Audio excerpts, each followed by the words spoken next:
నా పేరు Ekambaram sir. Ekambaram Chittoor district నుంచి సార్. మాదడ్డపల్లి గ్రామం. ఎస్ఏ సోషల్ రాశాను సార్. చిత్తూరులో ఎస్ఏ సోషల్ స్టడీస్ రాశాను. మా కేటగిరీలో 7 పోస్టులు ఉన్నాయి సార్.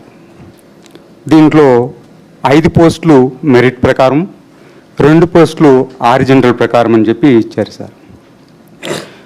కానీ ఇదే ప్రకారంగానే నేను మెరిట్లో 6 అభ్యర్థిని సార్. నేను మా కేటగిరీలో 6 అభ్యర్థిని నేను. ఈ ప్రకారంగానే నాకు 1:1 అంటే జోన్ ఆఫ్ కన్సిడరేషన్లోకి వచ్చిన వాళ్ళకి అలాంటి వాళ్ళకి మాత్రమే కాల్ లెటర్ ఇచ్చారు. ఆ ప్రకారంగానే వెరిఫికేషన్ చేశారు. సక్సెస్ఫుల్ అని చెప్పి పంపించారు. సెలక్షన్ లిస్ట్ పెట్టినప్పుడు మా పేరు లేదు.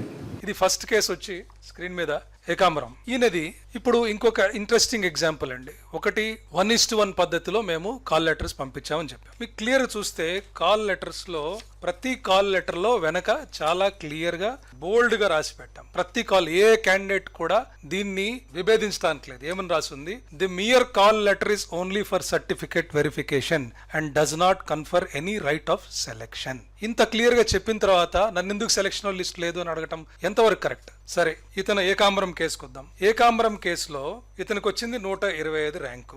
7 వేకెన్సీలు ఉన్నాయి. 7 వేకెన్సీలో ఫస్ట్ 5 ఏమో మెరిట్ ప్రకారం వచ్చేసింది. లాస్ట్ 2 ఫిజికలీ హ్యాండిక్యాప్డ్ కింద వచ్చింది. అంటే ఇందాక నేను చెప్పినట్టు ఆ బీసీడీలో వీళ్ళిద్దరూ ఉన్నారు కాబట్టి ఖచ్చితంగా వీళ్ళిద్దరికే వస్తుంది. అది ఓసీలో ఉండుంటే ఫిజికల్లీ డిజేబుల్డ్ వాళ్ళు ఓసీ వాళ్ళ సీట్లలోకి వెళ్ళిపోయి ఉండేది. ఇక్కడ బీసీలో ఉన్నారు కాబట్టి ఫిజికల్లీ డిజేబుల్డ్ వాళ్ళు ఆ బీసీ కోటా కిందే వచ్చి కూర్చుంటారు. ఇక్కడ ఇతను అడగచ్చు, నాకు కాల్ లెటర్ పంపించారు కదా అని. ఇందాక చాలా క్లియర్ పంపించాను. This is only for verification call letter. ఇప్పుడు ఏమవుతుందంటేనండి, ఇక్కడ ఏకాంబరం కేసులో లేదా మిగతా వాటి కేసులో 2-3 సందర్భాల్లో కాల్ లెటర్ వచ్చినా సెలెక్ట్ కాకపోవడానికి కారణాలు 2-3 ఉంటాయి. ఏమిటంటే ఇప్పుడు ఫర్ ఎగ్జాంపుల్ ఒకటి, నేను ఈ పర్టికులర్ కేసులో ఇతనికి 116 వరకు మెరిట్ లో వచ్చింది, 125 లో వచ్చాడు. ఇప్పుడు ఈ ఫిజికలీ హ్యాండిక్యాప్డ్ ఎవరైతే సెలెక్ట్ అయ్యారో, ఇక్కడ ఇద్దరు సెలెక్ట్ అయ్యారు. ఈ సందర్భంగా ఏమైందంటే ఫిజికలీ హ్యాండిక్యాప్డ్ వేరే కోటాలో ఫస్ట్ సెలెక్ట్ అయ్యాడు. అంటే ఓసీ కోటాలో ఫిజికలీ హ్యాండిక్యాప్డ్ ఓసీనో ఎస్సీనో సెలెక్ట్ అయ్యాడు.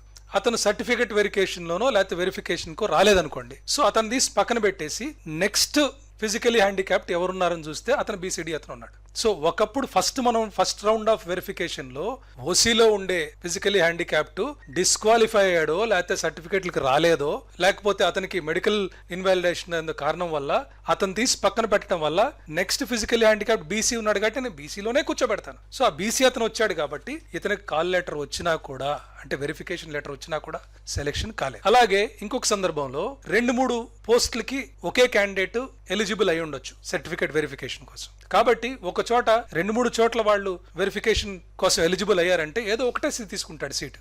సో మిగతా 2 ఖచ్చితంగా మిగిలిపోతాయి కాబట్టి అక్కడ ఒక అడిషనల్ వాళ్ళని పిలిచి ఉండొచ్చు. సో అంత మాత్రాన వెరిఫికేషన్ పిలిచినంత మాత్రాన సెలెక్ట్ అయిపోయినట్టు కాదు. క్లియర్ గా దీంట్లో మీరు చూడొచ్చు. ఇది అందరికి కూడా మీకు అందరికి ఇస్తున్నాం కూడా షీట్స్ కూడా. So that you can verify. Nothing is secret, everything is online. ఎందుకు వచ్చింది ఎందుకు రాలేదనేది ఒక్క పొరపాటును కూడా ఎటువంటి తప్పు జరగలేదు. అది నేను ఖచ్చితంగా చెప్పగలను.